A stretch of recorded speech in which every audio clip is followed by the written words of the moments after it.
Talofa lover and warm Pacific greetings. My name is Talia Olatia. Welcome to the Pacific. On the show, West Papua is back in the spotlight as the ongoing hostage situation intensifies. Let's start with the ongoing hostage situation in West Papua, where there are reports of deaths and violence as the Indonesian military tries to secure the release of kidnapped Aotearoa New Zealand pilot Philip Mertens. The kidnapping has once again thrust the decades-long conflict back into the international spotlight. A kidnapping aimed at attracting international attention. Indonesia needs to recognise Papua's independence. Aotearoa New Zealand pilot Philip Mertens taken hostage by West Papuan separatists. The initial condition for his release was for Indonesia to recognise the region's independence and withdraw their troops.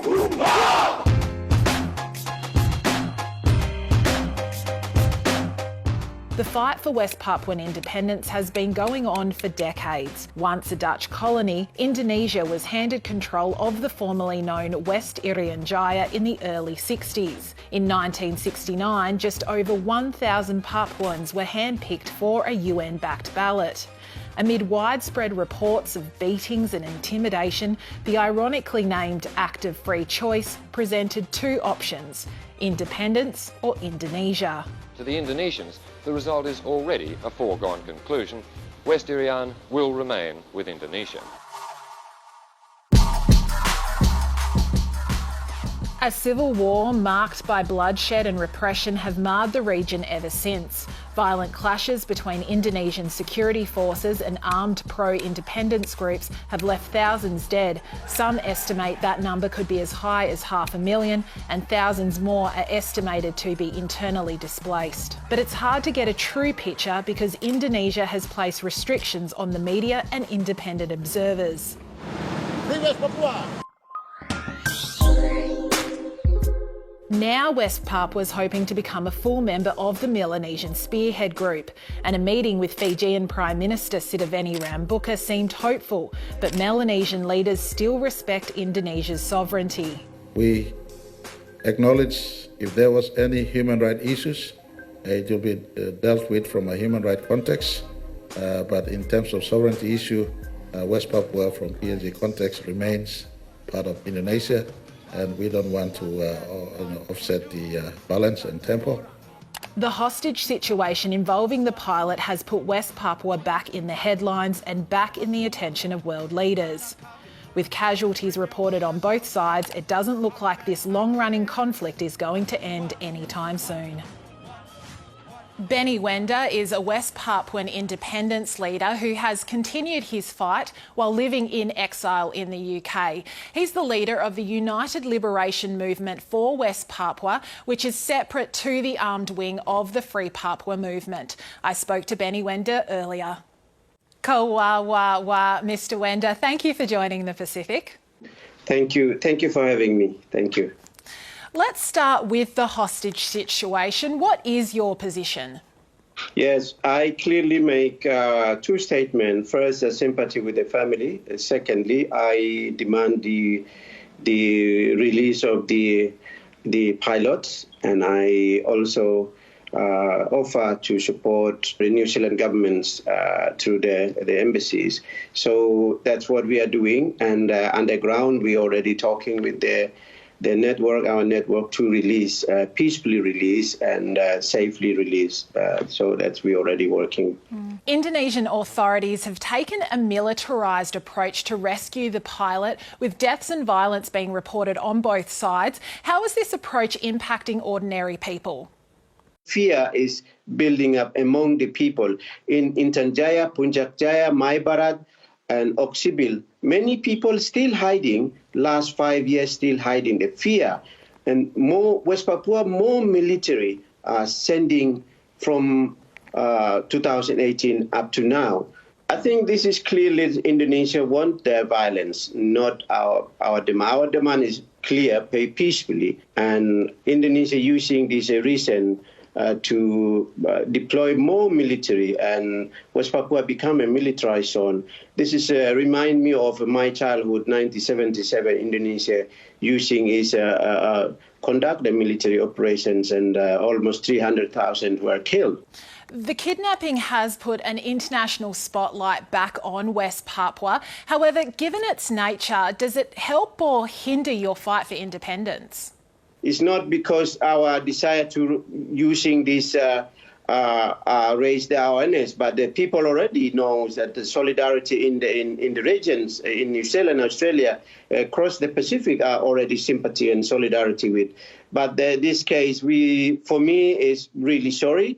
And for the kidnapping, we are not enemy with the missionary, we are not enemy with the pilot, but Indonesia are using this as human shields. So that's why Indonesia need to stop and allow a humanitarian group to in the country. That's what our demand now.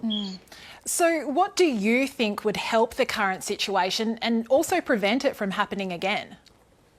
I think very clear. First, Indonesia allow UN High Commissioner to West Papua. Secondly, Indonesia allow media to West Papua to find, the situations, because Indonesia always using as the one-side story. We want to say something to the world. And of course, the pilot, abduction pilot, the military wing already said we will release it peacefully and not sending more military to killing the ordinary people.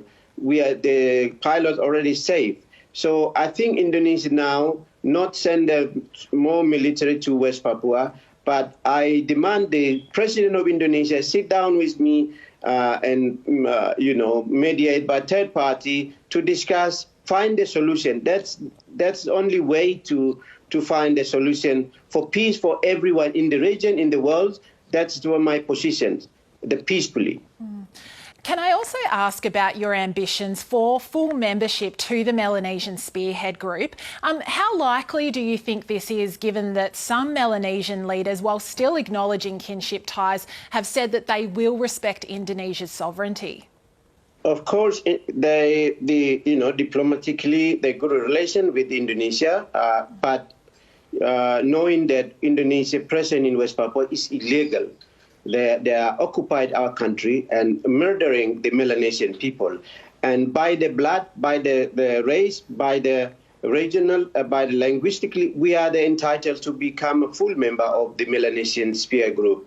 And Indonesia using the diplomacy and money and this power to show bullying in the Melanesian Pacific. So that's why the Melanesian leader now they make own mind to give us, full membership so that we can engage with Indonesia the peacefully manner. Just like FLNKS and friends can sit down and talk, and the Bougainville and the Papua New Guinea government sit down and talk, find the solutions, and something agree to find a solution to the end of the day's referendum. That's what they did. So I hope now Indonesia opened a heart to see what's happening in West Papua, and so that one day we can sit down at the Melanesia table to find a solution together. That's the one thing that I demand the Melanesian leaders. Now, finally, given the different approaches to independence being taken, do you think that West Papua would come together under one leader if independence was achieved? Absolutely. We are fighting only one flag, is West Papua flag, Morning Star flag. And we know that after independence, we will democratic country in the Pacific, because we have a lot of experience and we will unite. That is why it's important that Australia and New Zealand play important role, because we know that they are regional power, and they know inside out situations in West Papua and anybody else. Benny, Wenda, we'll have to leave it there, but thank you so much for your time. Wah, wah, wah. Thank you. Wah, wah, wah. Bye, bye, bye.